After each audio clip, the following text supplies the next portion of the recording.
Hello बच्चों, आप लोगों का इंग्लिश का क्लास होने जा रहा है। सभी लोग आइए। जो मैंने दिया है फोटो उसको सामने रखिए, उसको अपनी कॉपी में उतार के और पढ़िए। आज मैं आप लोगों को पार्ट्स ऑफ द स्पीच का एक काइंड है नाउन, वो बताऊंगी।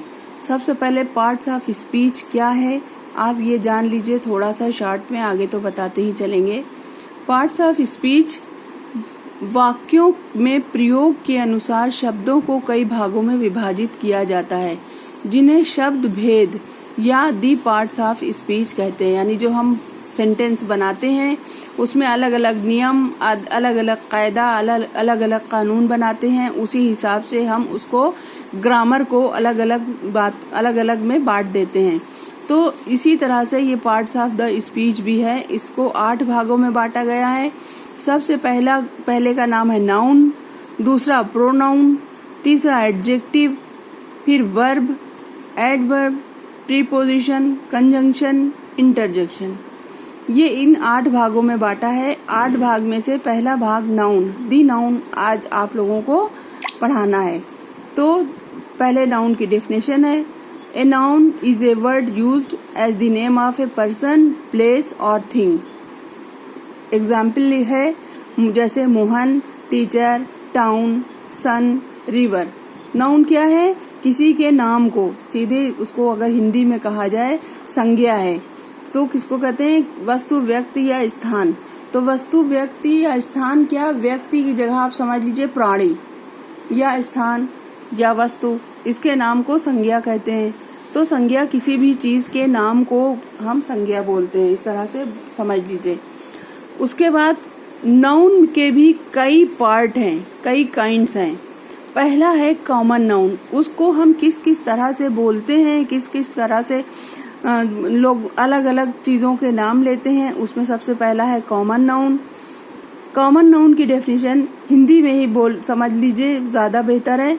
जो किसी एक वर्ग या एक ही प्रकार के विभिन्न व्यक्तियों, प्राणियों, वस्तुओं या स्थानों के नाम को बताए, पूरी जाति को बताए, उसको हम कॉमन नाउन कहते हैं, या हिंदी में जातिवाचक कहते हैं। जैसे India is a great country, India एक महान देश है। तो कॉमन नाउन का मतलब हुआ जो उस जाति के हर एक को हम एक नाम से पुकार लें। जैसे कंट्री, हमारे पूरे संसार में बहुत सारे कंट्री हैं, बहुत सारे देश हैं, तो किसी देश का नाम नहीं लिया बल्कि कंट्री कह दिया। कंट्री, किसी भी देश को हम कंट्री कहते हैं।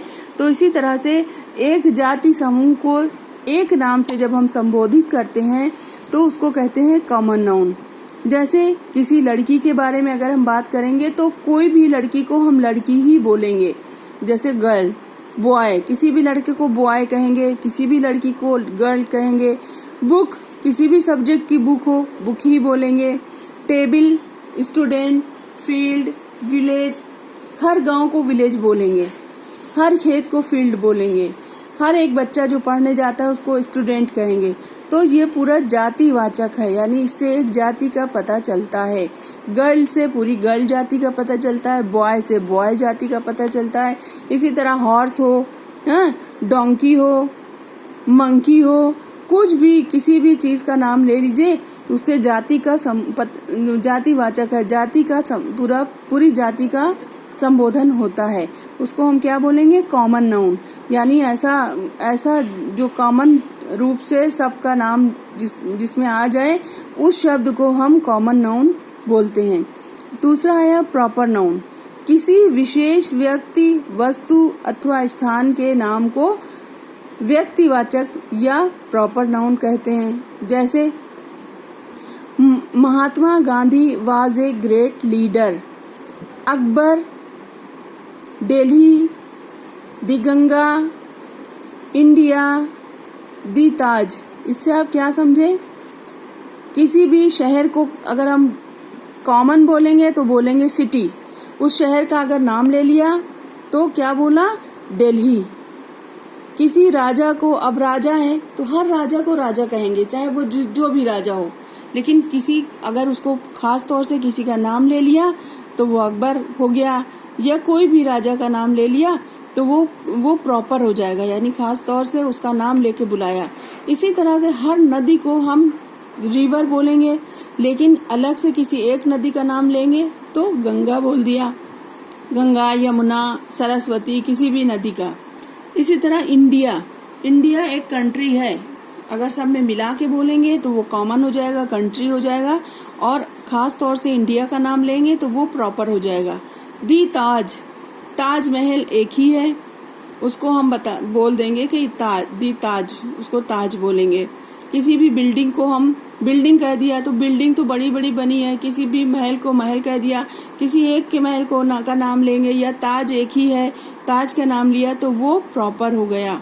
तो ये प्रॉपर नाउन किसी का नाम, किसी वस्तु का व्यक्तिवाचक है, मतलब किसी एक व्यक्ति का या वस्तु का अलग से नाम लिया जाए, जिसका हम नाम कुछ रखते हैं तो वो हो गया। जैसे ग्रेट लीडर कह सकते हैं, लीडर बहुत सारे होते हैं, लेकिन महात्मा गांधी की बात कर रहे हैं तो ये प्रॉपर हो गया।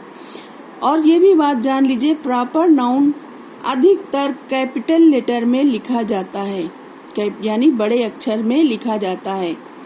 तो लीडर है, यहाँ पर लीडर सबको कहेंगे, बहुत सारे लीडर होते हैं, ग्रेट लीडर भी बहुत सारे हैं, लेकिन केवल महात्मा गांधी की बात कर रहे हैं तो वो प्रॉपर हो गए, खास तौर से हम उनकी बात कर रहे हैं, तो ये प्रॉपर नाउन हुआ।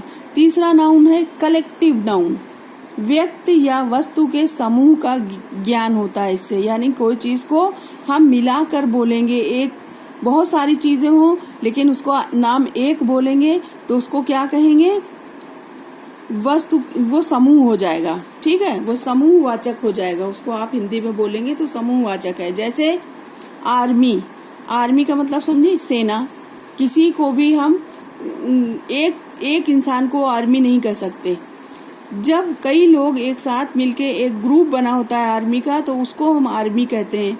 क्लास, किसी एक बच्ची से क्लास नहीं बनता, पूरे क्लास की हर एक बच्ची जब एक क्लास में आती है तो उसका उन सब का नाम लेते हैं। तो जैसे हम लोग बोलते हैं ना 10th क्लास वाले, 11th क्लास वाले, तो क्लास का मतलब उस क्लास के सब बच्चे। टीम, मान लीजिए क्रिकेट टीम है, हॉकी टीम है, चाहे उसमें 2 बच्चे हों किसी टीम में, चाहे 10 बच्चे हों, उसको एक का नाम नहीं हुआ बल्कि समूह का पूरे समूह का नाम हमने एक बार में लिया तो उसको हम बोलेंगे समूहवाचक या कलेक्टिव नाउन। जैसे आप ये एक सेंटेंस देख लीजिए, they are sitting in a class. They are यानी वे सब कहाँ बैठ रहे हैं, एक ही क्लास में। फिर आवर टीम वोन दी मैच, हमारी टीम मैच जीत चुकी है। तो हमारी टीम यानी हमारे यहाँ के 8-10 बच्चे कहीं खेलने गए थे, वो टीम बन के गई थी, वो टीम जीत के आई है। तो इस तरह से कलेक्टिव नाउन वो हुआ जहाँ कई लोगों को मिलाकर केवल एक नाम से पुकारा जाए, उसको कलेक्टिव नाउन कहते हैं। उसके बाद आता है मटीरियल नाउन, जिससे किसी पदार्थ का ज्ञान हो, यानी पदार्थवाचक समझ लीजिए। जैसे पदार्थ, जमीन के नीचे पैदा होने वाली चीज, जमीन के ऊपर पैदा होने वाली चीज को पदार्थ कहते हैं। जैसे सिल्वर कोई पेड़ पे नहीं, कोई मतलब ऐसे बनाया नहीं है, जमीन से निकली हुई है। कॉपर, वुड, लकड़ी कहाँ पैदा होती है, जमीन में पैदा होती है। तो इस तरह से मिल्क दूध है, वो भी मटेरियल है, यानी वो भी वैसी चीज है, मटेरियल में है। तो इन सारी चीजों को जिससे किसी मटेरियल का पता चले, जिससे किसी ऐसी चीज का पता चले जो मटेरियल के रूप में हो, उसको हम मटेरियल नाउन कहते हैं। जैसे milk is useful for everyone, इसमें मिल्क जो है वो एक मटेरियल है और कोई चीज ऐसी नहीं कि जिसको हम गिन सकें। मटेरियल को हम गिन नहीं सकते, तो ये मटेरियल है। फिर सिल्वर इज वाइट, चांदी सफेद है, तो सिल्वर जो है वो मटेरियल नाउन हो गया। किसी धातु को, ये धातुवाचक है, इसको हम अगर हिंदी में बोलेंगे तो ये धातु, किसी धातु को बोलेंगे तो धातु में यहाँ पर लकड़ी भी, आप इसको समझ लीजिए कि लकड़ी भी आती है। तो ये धातुवाचक नाउन है जिससे हम किसी पदार्थ का ज्ञान पाते हैं। अब आया 5वां एब्स्ट्रैक्ट नाउन। एब्स्ट्रैक्ट नाउन यानी किसी के अंदर कोई गुण होता है, कोई कार्य या अवस्था के नाम से किसी चीज का बोध कराया जाता है तो उसको एब्स्ट्रैक्ट नाउन कहते हैं। इसका सबसे बड़ा वो है कि एब्स्ट्रैक्ट नाउन को न देखा जा सकता है, न छुआ जा सकता है, से केवल उसको महसूस किया जा सकता है, फील किया जा सकता है उसको। वो कहीं सामने कोई चीज आपको किसी रूप में दिखती नहीं है। जैसे ऑनेस्टी, ऑनेस्टी कभी दिखाई नहीं देती। ऑनेस्टी यानी ईमानदारी, किसी की ईमानदारी दिखाई नहीं देती, उसको हम महसूस करते हैं कि ये बच्चा बहुत ईमानदार है, this boy is very honest, तो ये बहुत ईमानदार है। पॉवर्टी, गरीबी दिखती नहीं, गरीबी को हम महसूस करते हैं। किसी को अगर हम इस हाल में देखेंगे कि परेशान है, उसके पास पैसा नहीं है, तो वो हम फील करेंगे कि ये बहुत गरीब है, किसी भी तरह से गरीब है। हेल्थ, हेल्थ जो है वो कहीं पे नापा तोला नहीं जा सकता, ना उसको छुआ जा सकता है। ये हेल्थ एक गुण है किसी चीज का, किसी मतलब इंसान अच्छे से रहेगा तो वो हेल्दी रहेगा। फिर ब्रेवरी, ब्रेवरी भी कोई ऐसी चीज नहीं है जिसको हम छू सकें, पकड़ सकें, तो इस तरह से ब्रेवरी यानी बहादुरी भी हम सिर्फ समझ सकते हैं, फील कर सकते हैं। काइंडनेस, दयालुता, किसी के अंदर दयालुता है, सिर्फ हम इसकी तारीफ कर सकते हैं कि वो बहुत दयालु इंसान है, यानी उसके अंदर का ये एक गुण है। टेंशन, कोई अगर टेंशन में है तो ये एक अवस्था हो गई कि एक बार इंसान कभी टेंशन में हो जाता है, वो इस अवस्था में है, अभी गुस्से में है, टेंशन में है, तो इस चीज को हम फील करते हैं, केवल महसूस करते हैं। उसी तरह से हम जान सकते हैं कि ये एब्स्ट्रैक्ट नाउन है। तो ये 5 नाउन के रूप हैं इस तरह से। और इसी को कुछ नए तरीके से अगर जानना हो तो प्रॉपर नाउन तो आप जान ही चुके हैं, उसके बाद और सारे नाउन जो हैं उसको हम काउंटेबल नाउन में और अनकाउंटेबल नाउन में जानते हैं। जैसे प्रॉपर नाउन तो आपको अभी बता चुके हैं कि किसी व्यक्ति का नाम ना, जैसे अकबर का नाम लिया हमने, या मोहन, या किसी लड़की का नाम ले लिया, गुड़िया, सीमा, तो या किसी वस्तु का नाम ले लिया कि इंग्लिश बुक, हाँ, किसी ने अपने कुत्ते का या बिल्ली का कोई नाम रखा है तो उसको प्रॉपर नाउन में कहेंगे जब उसका नाम लेके बुलाएंगे। जैसे मान लीजिए किसी ने अपने कुत्ते का नाम टॉमी रखा है तो वो प्रॉपर हो गया, लेकिन जब उसको डॉग कहेंगे तो वो कॉमन हो जाएगा। और काउंटेबल नाउन क्या होता है? कॉमन नाउन जो होता है उसको गिना जा सकता है, कलेक्टिव नाउन जो होता है उसको गिना जा सकता है। कॉमन नाउन जैसे समूह, जैसे बताया था हम लोगों ने, किसी एक बर्ड को, हर एक बर्ड को हम कॉमनली उसका नाम लेंगे तो बर्ड को गिना जा सकता है। कलेक्टिव नाउन जिसमें कई लोग एक साथ हों, जैसे आर्मी के लोगों को गिना जा सकता है, तो ये काउंटेबल नाउन में ये कॉमन नाउन भी और कलेक्टिव नाउन भी आता है।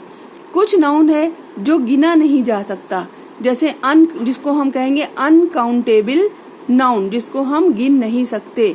जैसे एब्स्ट्रैक्ट है, वो कोई दशा है, गुण है, कार्य है, अवस्था है, तो उसको नहीं गिना जा सकता। कोई गुस्से में है, कोई ईमानदार है, कोई हेल्दी है, कोई बहादुर है, कोई काइंड है, कोई टेंशन में है, तो इसको हम कभी गिन नहीं सकते, तो ये इसको अनकाउंटेबल नाउन में हम बोलेंगे। मटेरियल को हम गिन नहीं सकते, दूध को नहीं गिना जा सकता, सिल्वर यानी चांदी को नहीं गिना जा सकता। लकड़ी है, अब लकड़ी का एक ढेर है, उसको गिन नहीं सकते हम लोग। तो इस तरह की चीजों को काउंटेबल और अनकाउंटेबल के नाम से भी हम इस तरह से भी नाउन को समझ सकते हैं। प्रॉपर नाउन अलग कर दीजिए और काउंटेबल अनकाउंटेबल नाउन में एक में कॉमन और कलेक्टिव आ जाता है जिसको गिना जा सकता है, दूसरे में एब्स्ट्रैक्ट और मटेरियल आ जाता है जिसको नहीं गिना जा सकता। ये है नाउन।